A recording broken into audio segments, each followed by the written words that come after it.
Hello friends, आपण मानक मो यूट्यूब चैनल को स्वागत। आज फर्स्ट टाइम ब्लॉग बनाऊँगी तो केमती अच्छी कौन आपण मैंने कमेंट करेंगे भल होती ना खराब होती मुझे तो जानी नहीं। मो फर्स्ट टाइम बनाऊँगी एमती शॉर्ट वीडियो पोस्ट कली तो सांग जन कहला कि वीडियो बना पोस्ट कर ब्लॉग बन की। तो आज फर्स्ट टाइम गोटे करुँची केमती कौन कहे कमेंट रे।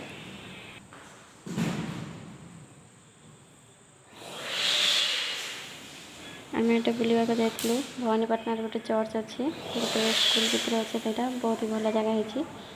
आपण मैंने भी जी बुलवा देखिए यहाँ गोटे मैरेज डेकोरेशन हो बाहर हम तो से गोटे डेकोरेशन हो देखो मुझे सब देखा आपण को।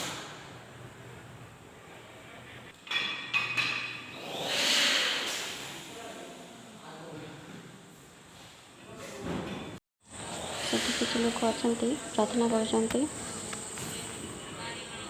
देखु बाहर साइड आउ थे देखा बहुत ही भल लगे जाइए बुलवा को।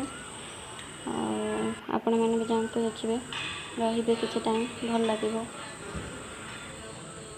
एक्चुअली मो सांग जन क्रिश्चियन तो मुझे चर्च जाई नथी तो केमती कौन करा जाए केमती कौन देखा मत सहित जाइली आ सी भी कहला चल देखिक आसो तो जाइलु आम 3 जन बुलिलु देखिलु भल लगिला।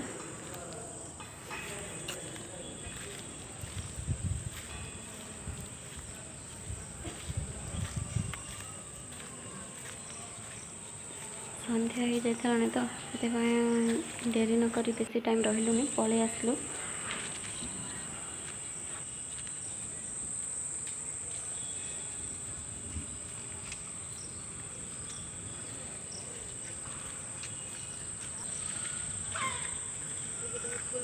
यहाँ फेरवा समय सांग कहला कि फूल भल देखा तो से वीडियो कर दिए कहला तो मुझे वीडियो कर बहुत ही भल देखा फूल। देखो ये से स्कूल भितर देकी से चर्च टी अच्छी भल लगुच जगह भी भल अच्छे स्कूल भी बहुत बड़ स्कूल।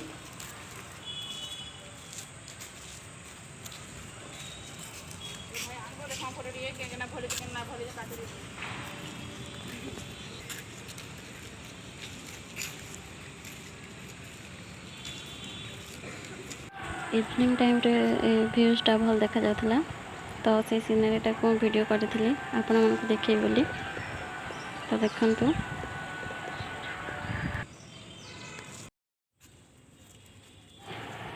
आम यहाँ चर्च रू फेरुचु एबे यहाँ चर्च पाखरे स्कूल पाखरे गोटे पोखरी अच्छे देखो तो भल देखा जाउचे तो मुझे को वीडियो करी आपण मानक देखेबी।